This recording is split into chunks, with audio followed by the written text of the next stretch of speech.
Hello दोस्तों, welcome to math गुरु। जैसा कि आज आप लोगों को एक जानकारी था कि आज सुप्रीम कोर्ट में Vishwanath versus the state of Uttarakhand plus Kaushik Das और आदर्श कुमार श्रीवास्तव को जो टीपी है, ये 3 केस सुप्रीम कोर्ट में लिस्टेड था।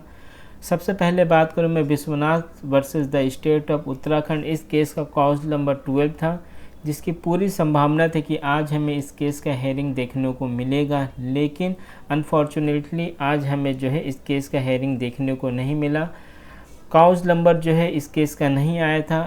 देर मैंने जो देखा 43 लास्ट हेयरिंग हुआ था, तो हालांकि 43 से पहले 12 आता, लेकिन केस को जो सीक्वेंस वाइज सजाया गया था वो पहले 1 to 5 था, फिर 43, 36 इस तरह का, मतलब जंप कर करके केस को सुना गया। वो ऑलरेडी पहले से ही लिस्टेड था सुप्रीम कोर्ट में, जिसका वजह से ये केस आज हमें हेयरिंग देखने को नहीं मिला। जस्टिस गवई सर के बेंच में, क्योंकि मैं लगातार 1 साल से इस NIS डिलेट का केस को कवर कर रहा हूँ, तो जिसमें मैंने ये पाया है कि जस्टिस गवई सर के बेंच में कोई भी केस लगता है वो काफ़ी लेंदी केस रहता है, यानी 1.5 घंटा 2 घंटा सुनने वाला केस रहता है। नॉर्मली जो दूसरे बेंच में केस रहता है 10 से 15 मिनट में हमें हेयरिंग देखने को मिल जाता है दूसरे केस का, लेकिन जस्टिस गवई सर के बेंच में लंबा हेयरिंग हमें देखने को मिलता है, जिसका वजह से ये केस आज सुनवाई नहीं होने पाए।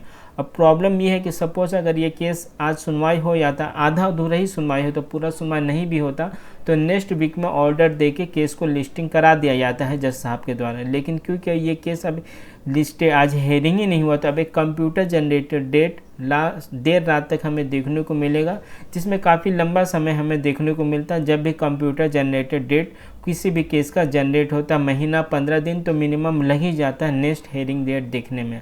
हालांकि कई बार ऐसा भी देखने को मिला है कि AORO के तरफ से स्पेशल रिक्वेस्ट किया जाता है जज साहब से, जिसका वजह से ये केस को जल्दी हेयरिंग करा लिया जाता है, लेकिन ये पूरा का पूरा जज साहब के ऊपर डिपेंड करता है कि वो उस रिक्वेस्ट को एक्सेप्ट करते हैं या नहीं करते हैं, प्लस उनके लिए ये केस कितना इंपॉर्टेंट है कि उसको जल्द से जल्द सुनवाई किया जाए, यानी जज साहब के लिए। तो अब देर रात तक एक कंप्यूटर जनरेटेड डेट हमें देखने को मिलेगा।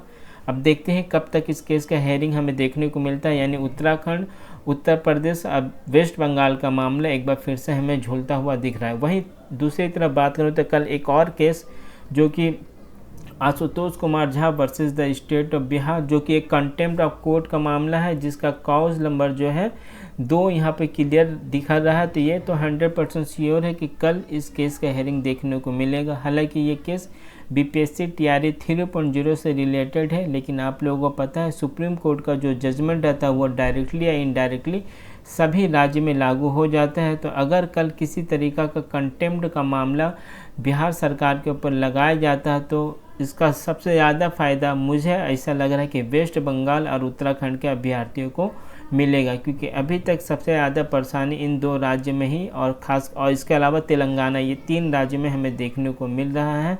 बाकी कई सारे और भी राज्य जहाँ पे परेशानी है, लेकिन वहाँ पे उन लोगों का जो मामला है सीधा हाई कोर्ट में है, ना कि सुप्रीम कोर्ट में। तो कल इस केस का हेयरिंग का जैसे हेयरिंग होगा उसका अपडेट दे दूंगा। आज का अपडेट यही है कि आज NIS डिलेट का कोई भी मामला सुप्रीम कोर्ट में नहीं उठा है। प्रॉब्लम की बात यह है, मामला उठा नहीं वो तो ठीक है, लेकिन अब एक जब कंप्यूटर जनरेटेड डेट शाम तक हमें पता चलेगा, तो एक लंबा गैप हमें नॉर्मली देखने को मिलता है। कभी भी जब केस अगर सुप्रीम कोर्ट के जज साहब के द्वारा पर्टिकुलर कोई डेट में उसको लिस्टेड नहीं कराया जाता है, तो देर रात तक जैसे ही कंप्यूटर जनरेटेड डेट जनरेट होगा उसका भी मैं जानकारी दे दूंगा कि नेक्स्ट हेयरिंग कब होगा। कौशिक दास वाला केस और उत्तराखंड वाला केस, कल इस केस का हेयरिंग होगा तो उसका भी मैं जानकारी दे दूंगा, प्लस हेयरिंग का वीडियो और हेयरिंग में क्या निकल के आया है उसका भी स्पष्ट तौर पर जानकारी मैं आप लोगों को देने का कोशिश करूँगा। चैनल पर अगर नए हैं तो चैनल के साथ बने रहें। Thank you.